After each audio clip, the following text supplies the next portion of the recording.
Across Americas and around the world, coming to you from the beautiful White Mountains of Arizona. You're listening to the Hour of the Time. I'm William Cooper. Tonight, we're going to be talking about the discoveries that we made on our recent trip. And how about that? If you're wondering what's going on here, Carolyn wasn't getting any sound through her headphones, and that sort of threw me off for a minute until I found out what the problem was. We're going to be talking tonight about what we found on our trip to the Luxor Hotel in Las Vegas, Nevada. And ladies and gentlemen, I think you're going to find this just absolutely, absolutely incredible. In fact, you may not believe what you're going to hear, because quite frankly, when I was standing there looking at it, I can tell you I did not believe what I saw. Driving across the desert of Nevada, approaching from the Boulder City highway, looming off in the distance is an incredible sight. If you did not absolutely know where you were at, you would tend to believe that you were delirious and had somehow been transported to the desert of Egypt. Rising up above the city of Las Vegas is a black, reflecting, huge pyramid,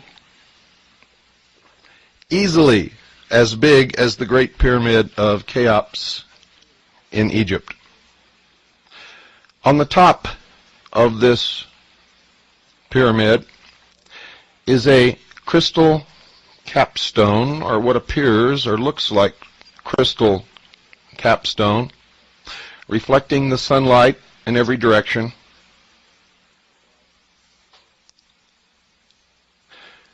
If you've ever looked at a polished piece of black obsidian volcanic glass, that might give you some idea of what the surface of this pyramid looks like. As you travel closer along the highway, you begin to see looming up in front of the pyramid an exact replica of the Sphinx. And in front of the Sphinx, towering approximately 150 feet in the air, the phallus of Osiris, an obelisk. For those of you who have not followed our series on the mysteries,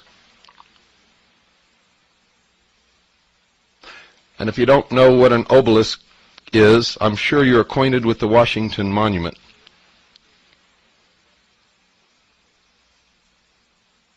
The sight is absolutely awe-inspiring. The sheer size of this structure is overwhelming. It covers an area so large that driving around it, one begins to wonder how in the world this could have ever been built, much less built in the short period of time.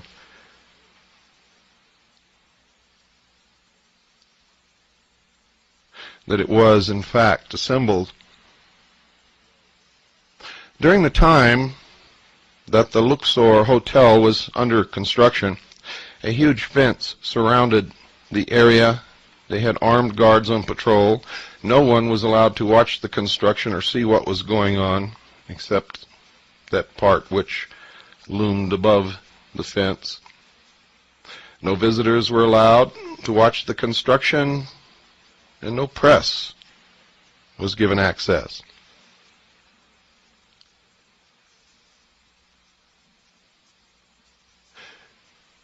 When we first drove to the Luxor, went around this huge, tremendous complex upon which this hotel sits, and then finally went across the street, parked the car, put our press passes on the front of our garments, got out with our video cameras. I looked directly across the street and was confronted with the head of Tutankhamun, who then promptly winked at me. Everything about this ninth wonder of the world, for it truly is, I can assure you, leaves one with a sense of awe, a sense of disbelief, overwhelming beauty. It is, in fact, beautiful beyond description. What I'm trying to do here is convey to you what I saw, and there are not words enough to do it. Now, if you've listened to our series on Mystery Babylon, you know that the Egyptian pyramids were never tombs. They were not burial places or crypts for the bodies of kings or queens or anyone else. They were temples, great temples of the mystery religion,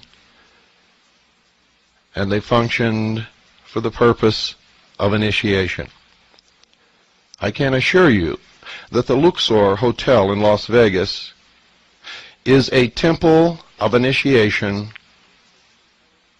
for the masses, the millions upon millions of people who visit that city each year. Probably billions. Not just from America, but primarily from America, but also from around the world. For every single bit of symbolism connected with the mysteries is built into this hotel. Beginning with the obelisk, which represents the generative force,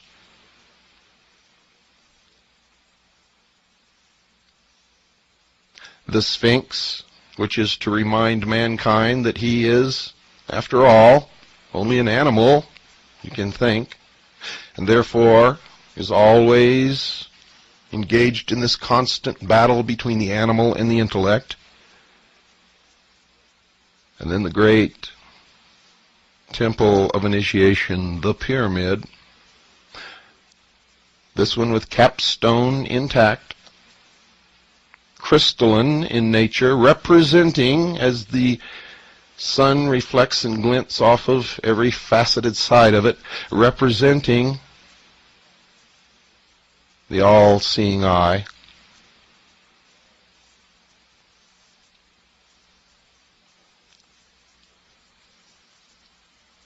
To give you some idea of the size of this structure, inside the building on the ground floor, 9 Boeing 747s would fit comfortably with no crowding and no problem. 9 Boeing 747, and those are the huge passenger jets. 9. Inside the building there is an obelisk which begins at the lowest floor, which is below the ground floor actually. Begins on the lowest floor, comes up through the casino onto the upper deck and points directly at the center apex, the zenith of the pyramid, is another obelisk. It is an incredible sight, ladies and gentlemen. Everywhere you go, there are Egyptian hieroglyphics, scenes of all of the ancient gods.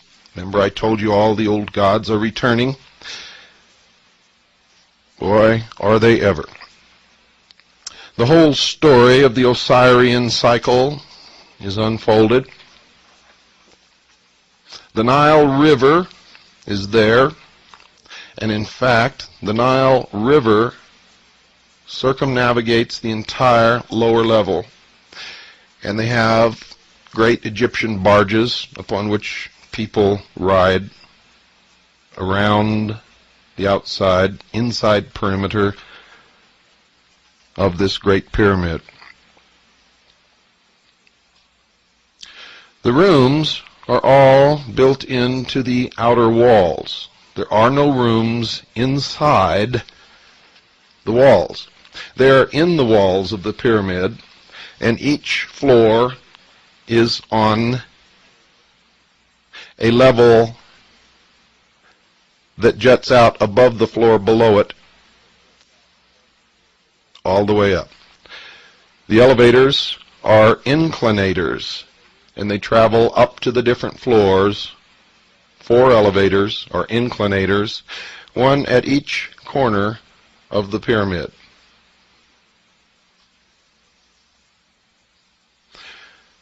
The space inside this building is awesome. It's overwhelming. As you travel up the escalator and walk down the steps into what appears to be a city within a pyramid, in the midst of which is this huge obelisk pointing toward the apex above. Lasers of different colors flash and cross the air in front and around and over you everywhere you go. There are lights, and there are television sets every which way you turn, of every conceivable size, until you finally stand and you're looking up at the side of what appears to be a skyscraper inside this pyramid, on the side of which is a huge television screen. And it reminds you of George Orwell's 1984.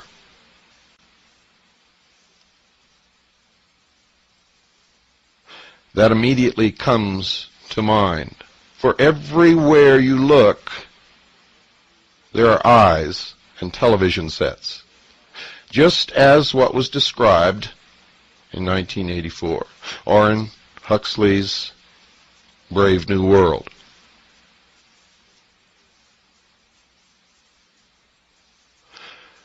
There is no doubt whatsoever that the people who built this resort hotel were not only well versed in the mysteries, but are experts in the mysteries.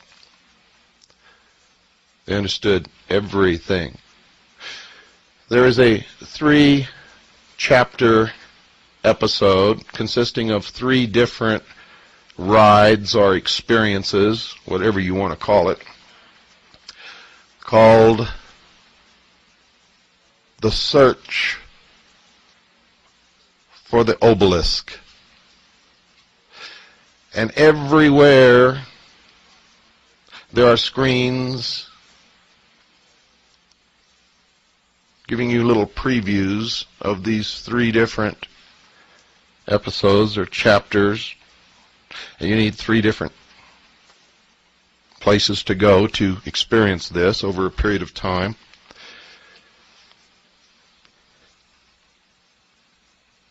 And they are urging you to come join the quest.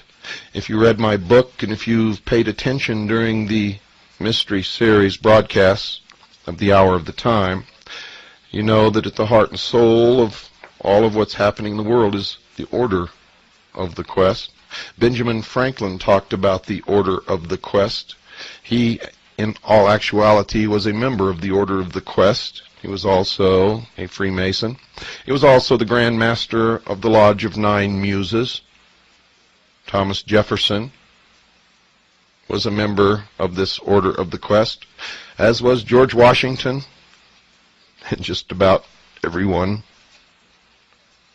of our forefathers. Come join the quest.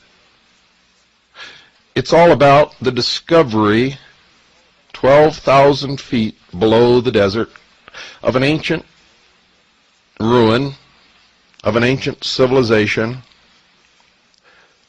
where they find levitating craft. Does that sound familiar? Any connection here with UFOs? Any connection with Hitler's belief that the Aryan race represented the survivors of a lost civilization, far advanced beyond what we are now? And that in this ruin, also this rings of the tails of the inner earth, in this ruin they supposedly found a crystal obelisk, which was stolen, by the way, by a Dr. Osiris, who now holds the key to the future of the earth and mankind.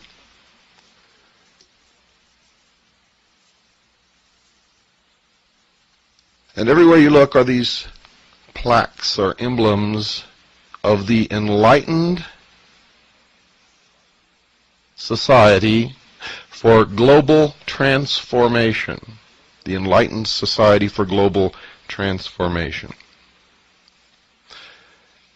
You can stop and get a burger and a Coke or a beer or whatever you want, in fact, at the Millennium Cafe.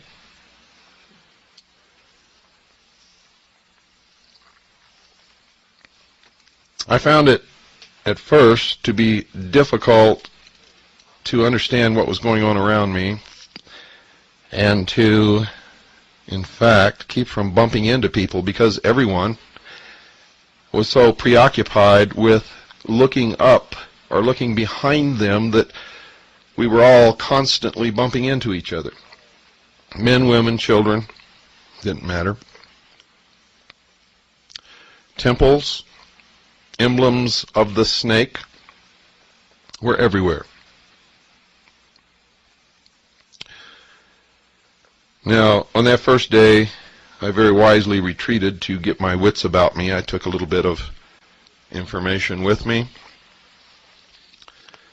Did not do any filming, except from across the street. We filmed the whole outside of the hotel, nothing inside at that point, because, to tell you the truth, we were a little overwhelmed and didn't quite know where to start. I wondered how in the world this had come about. I found out through asking questions that the hotel and the grounds, the complex, the Sphinx, the obelisk, everything had cost $400 million. Paid for in cash, not one penny was taken out in loan to build this hotel.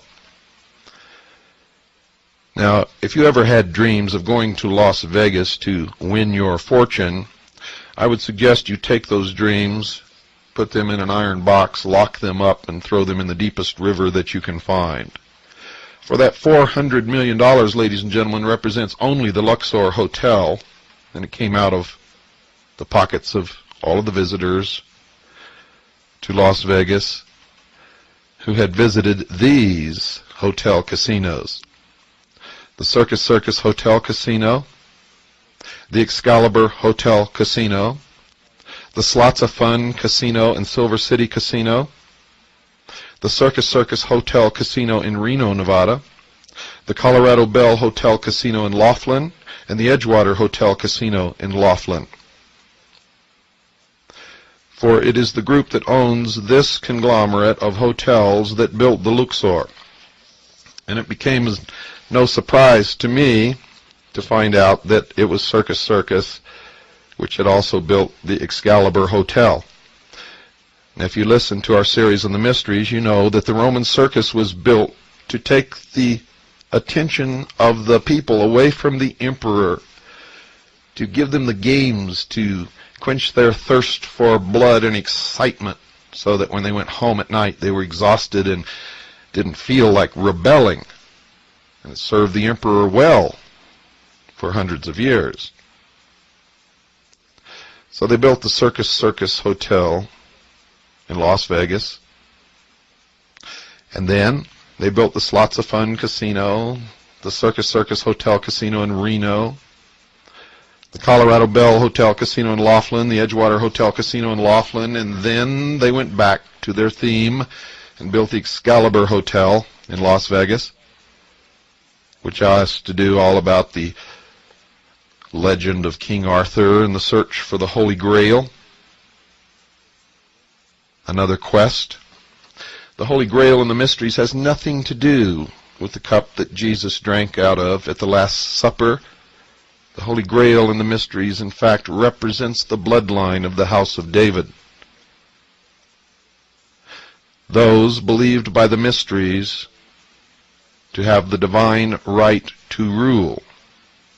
I've said this many, many times before. I will say it again. Whoever rules the world in the New World Order, will they claim to the ancestry of the house of David?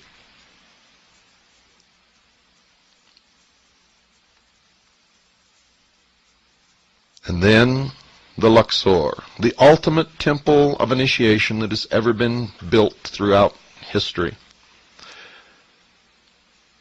The shows that you go to in this hotel are beyond description, and you'll have to wait until you can get a chance to visit the Luxor, and I advise you all to do it. You will see verification in front of you everywhere you turn of everything that I've ever told you on this broadcast about the mystery religion of Babylon. It's all there.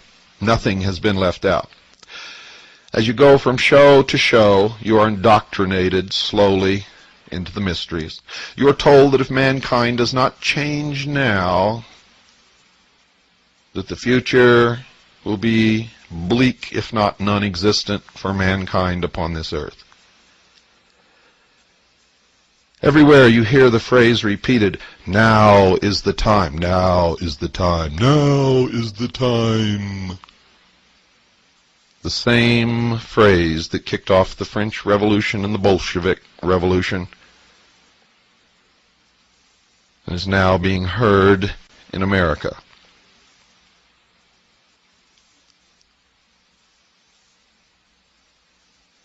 In the great quest, this search for the crystal obelisk in these shows is really symbolically the search for God, for the obelisk represents the generative force, the force of creation. It makes things happen, gets things done. And what you ultimately discover, and by the way, the discovery, as far as I could see, was only made by a few, is that there is no God. Man is God.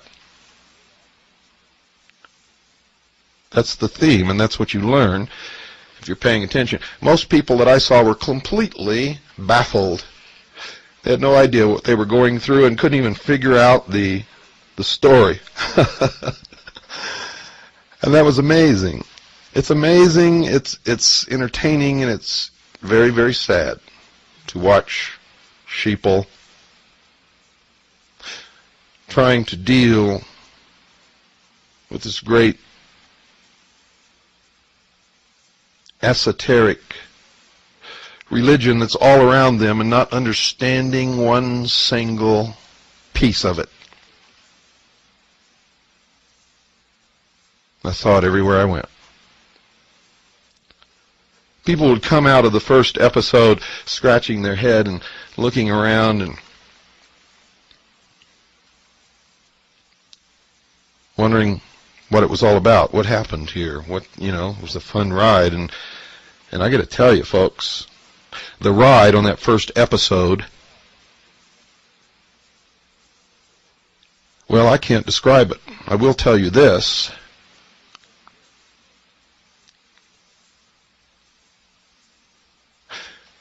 You've never been on a ride like it in your life. I can guarantee you that.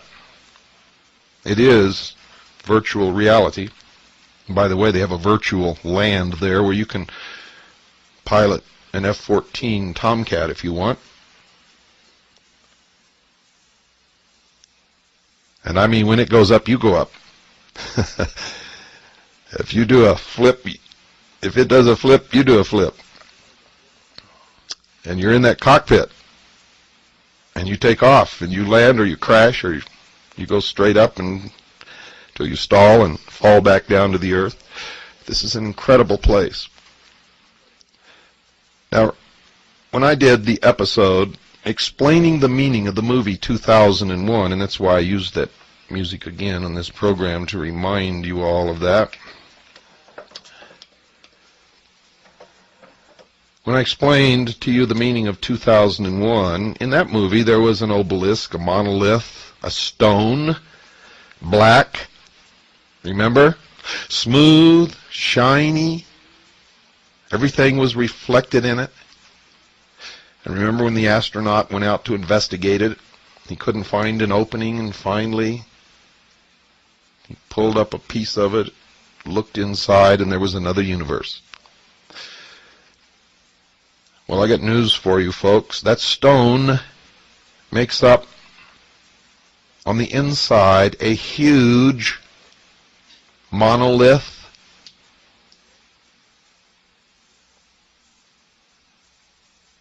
Just like in the movie 2001, perfectly polished, as black could ever possibly be in your wildest, darkest nightmares. And it reflects everything that goes on. All of the lights and the laser beams that are flashing through the air are all reflected in this shiny, polished, smooth black stone.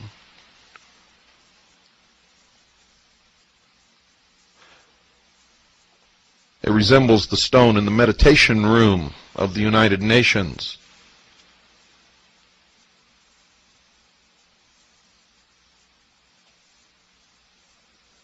You really must go and see this, folks. It is a necessity for your education. If you can't go, we filmed it all. It's probably some of the most wonderful, beautiful, fantastic footage that I've ever taken. And we're in the process of assembling a video.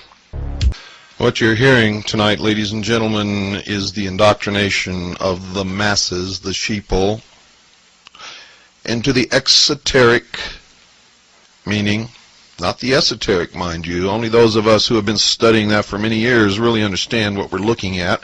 But the public is being prepared for the New World religion.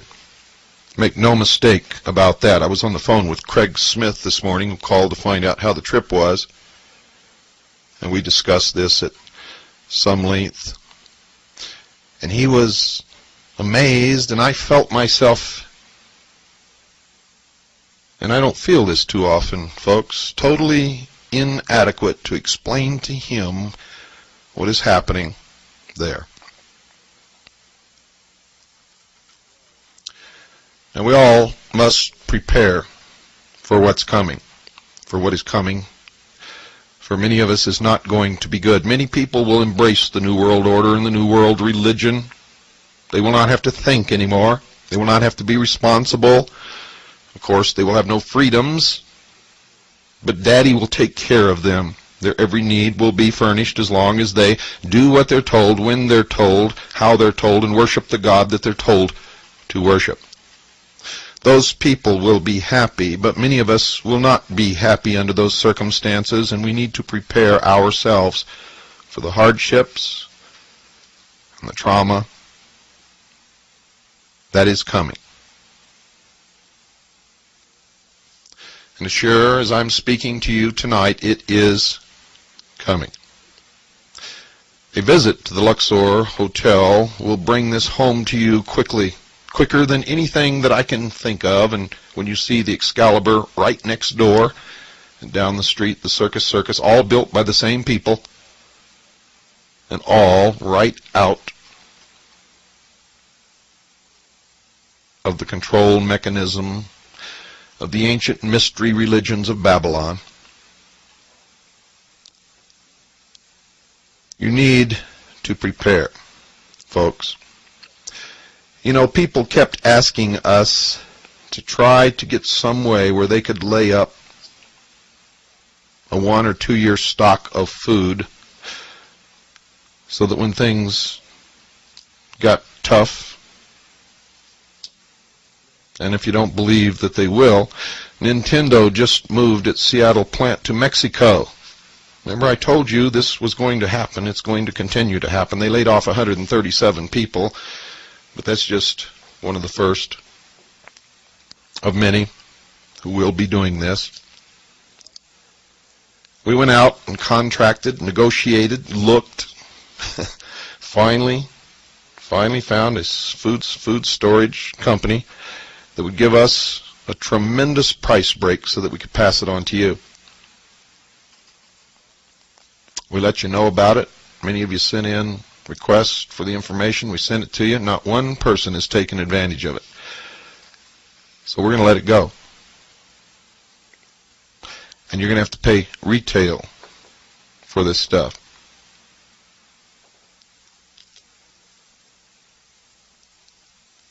Now, there's something besides food that you have to do, and many of you have been taking advantage of that. I don't know why this is, but more people in this country care more about their pocketbook than they do about the Constitution or the Bill of Rights that gave them the opportunity and the privilege, the right, not privilege, but right, to make the money and accumulate the assets, to have a pocketbook, to have a bank account, to have the things that they have. They're always most concerned about that. And to an extent, rightly so. The priorities must come in this manner, ladies and gentlemen. I said it in my book. Number one, I am dedicated to God. Number one, first and foremost, above anything and everything else. Number two, to the Constitution and Bill of Rights. And number three, to my family and loved ones. And people look at me and tell me I'm crazy. Well, I tell you, that's the only thing that makes sense. Without God, we have nothing. Without the Constitution and Bill of Rights, we will be slaves. And family and loved ones won't make much difference. So God must come first, Constitution and Bill of Rights must come second, and the family and loved ones must come third. You take care of God and the Constitution, and your family will be okay. But we haven't done that, so we're going to be experiencing some very, very bad times in the near future. So most of you need to now call Swiss America Trading and talk to them about how you can save at least some of what you have so that you can provide for yourself and your family during the upcoming economic traumas. Call 1-800-289-2646 and do that now. Don't do what you did with the food. We worked really hard to get a contract with a food storage provider, Ready Reserve Foods. We got steeper discounts than they've ever given anyone, and steeper than any other food storage company would give. And we passed that on to you, and nobody took advantage of it. Don't pass up the opportunities that Swiss America Trading has available for you. Don't do that, folks. For when everything crashes down around your ears, the paper money you have in your pocket will be meaningless, will be worth nothing. You will not be able to find anything that you can trade for a loaf of bread, unless it's your house, your car, if you still have one. You see, whatever you have is what it's going to cost you. Prepare. Call 1-800-289-2646. Do it right now. Don't wait until tomorrow. You know how you are, and so do I. When you go down to the lower level, the murals of Egyptian life cover the entire walls of this stairwell, which also, by the way, has escalators. It goes down to the base of the obelisk, which goes up through several floors and then up into the center of this great pyramid and points directly to the apex. At one point I was watching the laser light show when all of a sudden a small port opened in the apex of the pyramid and a pure shaft of light connected with the tip of the obelisk. And a chill went right up my spine and the hair stood up on the back of my neck. And I felt this terrible fear in my belly, knowing that these people are not playing games.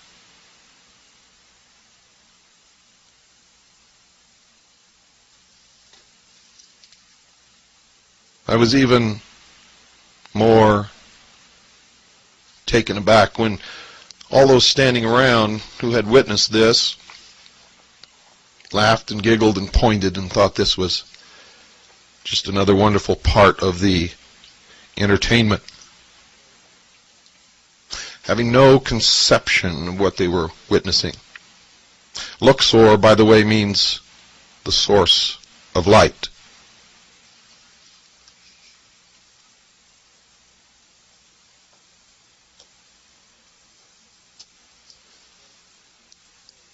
When I went down into the very lowest level, there is a shop there called The Source, with all kinds of Egyptian paraphernalia, books on the translation of the different hieroglyphics and papyrus that have been found throughout Egypt, on the monuments, in the tombs, on the pyramids. The translations of the different stelae, including the Metternich stele, which the stele group is named after.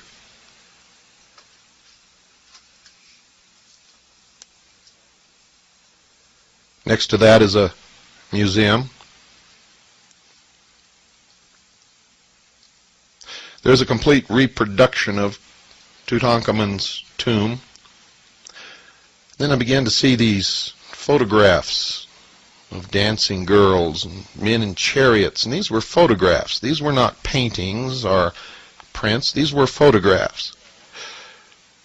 And then I saw double doors above which the words theater was displayed.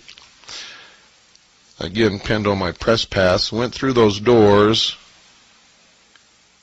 and down in the bowels of this huge, gigantic pyramid was a recreation of the Roman circus. And at night they have huge pageants. The one that's advertised is called the Winds of the Gods. The Winds of the Gods. And at one point, the wall of this huge, tremendous circus, in which you could place a football field, opens up, and they create the Nile River running through this auditorium.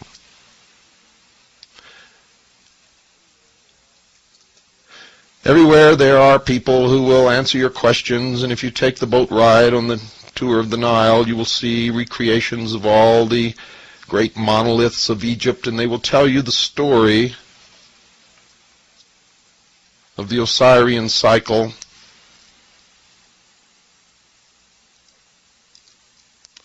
of Nut and her children, Isis and Nephthys, Osiris and Set. And at one point you will see the guardian of the secrets of the universe displayed upon the wall. If you don't look up high, you won't see it.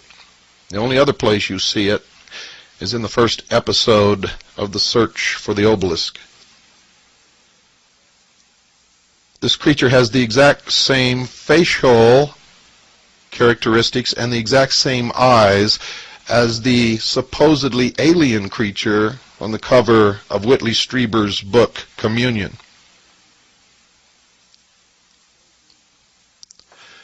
I told you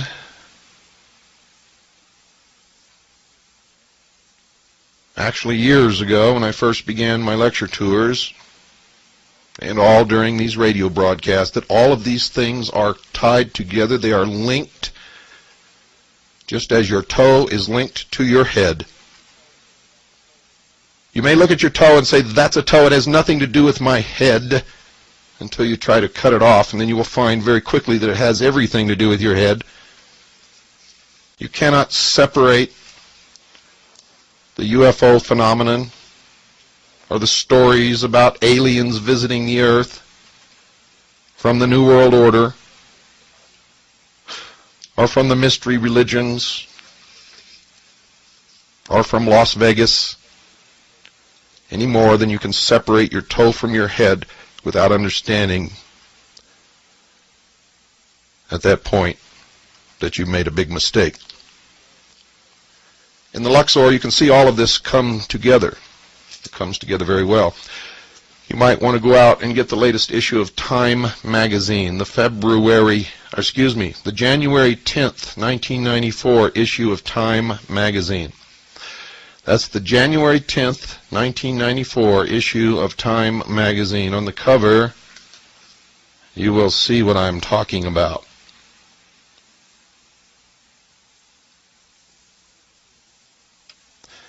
Now, one of the things that I noticed inside the Luxor Hotel is that this could be the city of the future.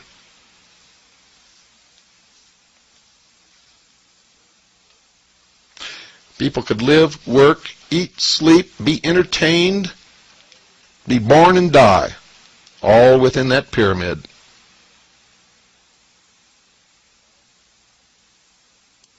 All within that pyramid. Something else was going on, ladies and gentlemen, that was insidious in nature. Remember, I told you this is a temple of initiation into the New World religion, the New Age religion, into the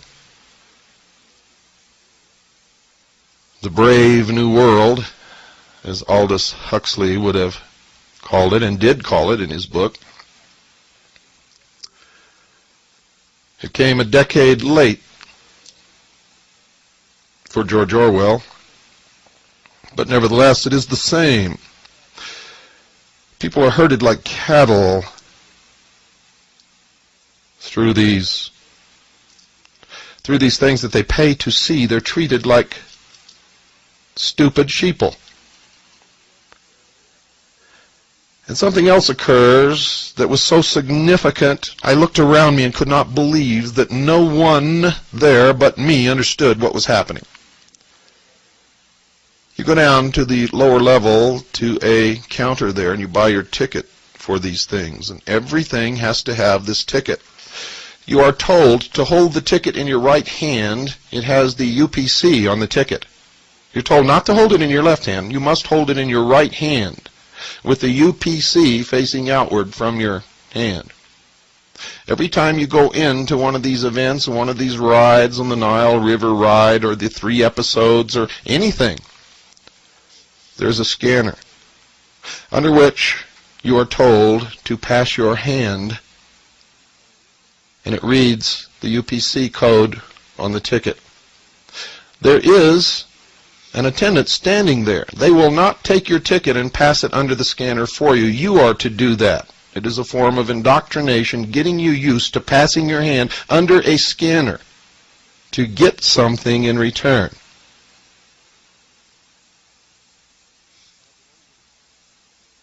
It is a Pavlovian conditioning. You do it enough, you think nothing of it. And eventually that ticket will disappear, and whatever is being scanned will be in your hand. You see, even when you have trouble and you're not holding the ticket right, they tell you to pass it again, do it again, do it again, do it again, try it again.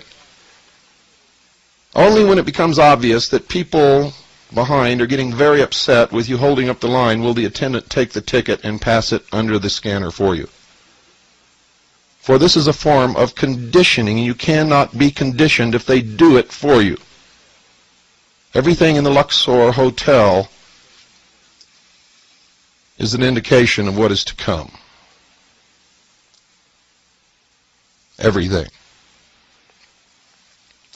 I went into the casino on this day. Forgot to tell you I was filmed everything, wore my press pass, and went everywhere. Anywhere I wanted to go, I was treated courteously. People opened doors for me. People offered to set up props for me.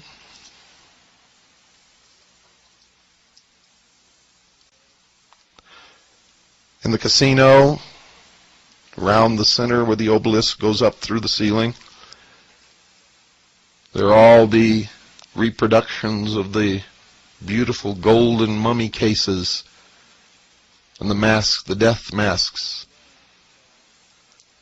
I turned around and saw two obelisks on each side of a small stairway and a jackal, and then the door in front, which looked like a tomb, was actually an elevator that goes up one floor into the ISIS restaurant. So I went up there. It was too dark to videotape up there, but I took still pictures, and they will be in the videotape. We will videotape the still pictures. It is one of the most beautiful foyers that I've ever seen, with ancient Egyptian art, pieces of jewelry in glass cases. On each side of the entryway into the actual restaurant are these huge stone reproductions of Egyptian gods. There are brass, they look like gold, and they may be gold-leafed, snake heads on the ends of all the furniture, cobra. Inside, in a glass case with a beam of light shining directly down on it, is a statue of Isis in all her glory. It is ornate, dripping with wealth and affluence.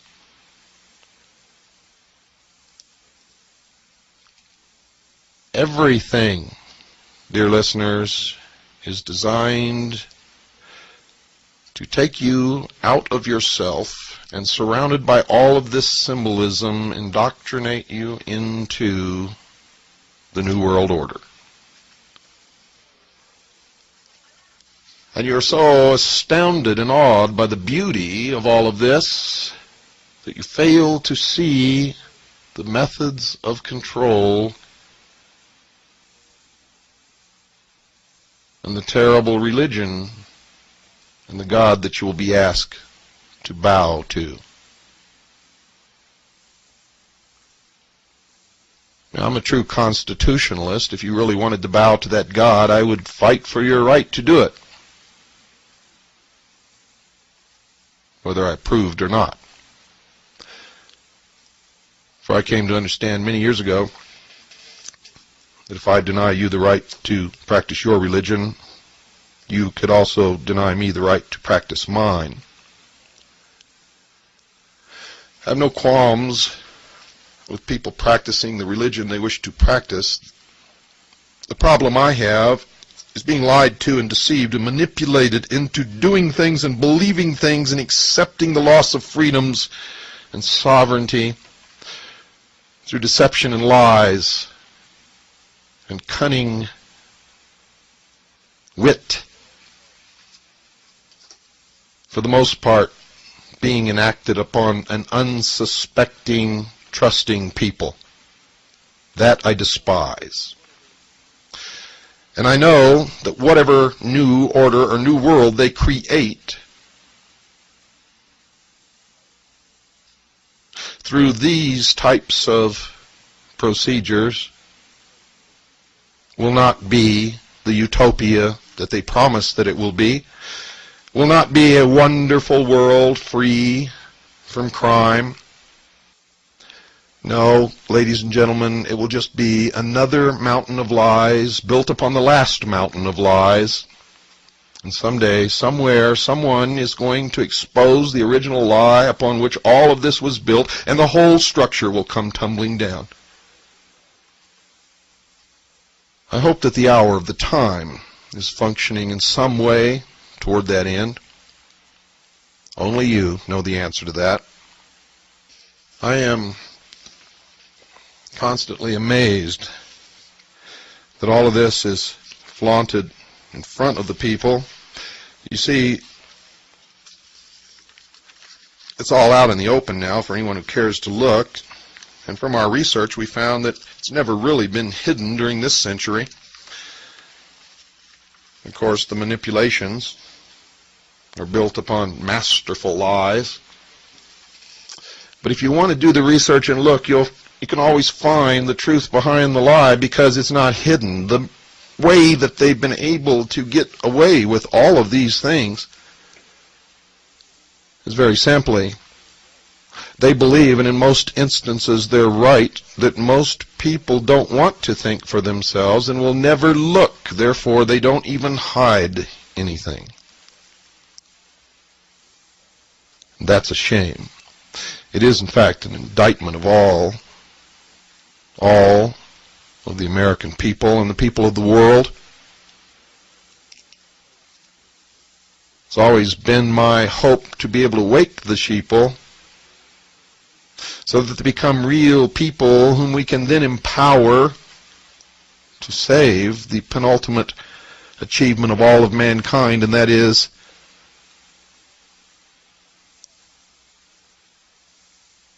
the document that for the first time in the history of the world truly set man free. Gave him the greatest opportunity and created the greatest civilization, the greatest nation that's ever existed upon the face of this earth, and now everyone is willing to flush it down the toilet, literally, and step back into slavery. Why?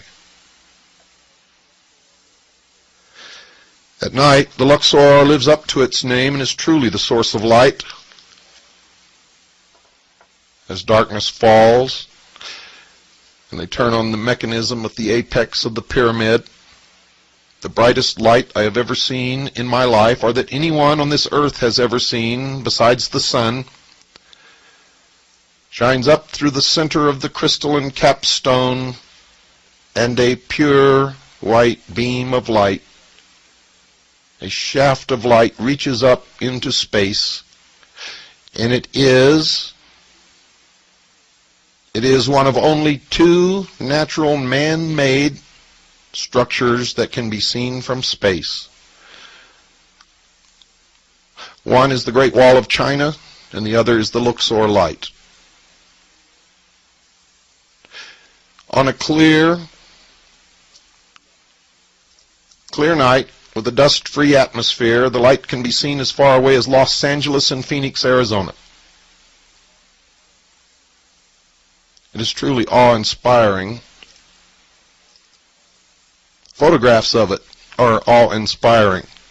Never mind being there in person, just looking at a photograph of it will take your breath away as you realize that the light is so strong that on a clear night in clear air with no dust and no smog and no smoke, you can still see the beam of light as if it's a column, a translucent column reaching far out into space. Good night, and God bless you all.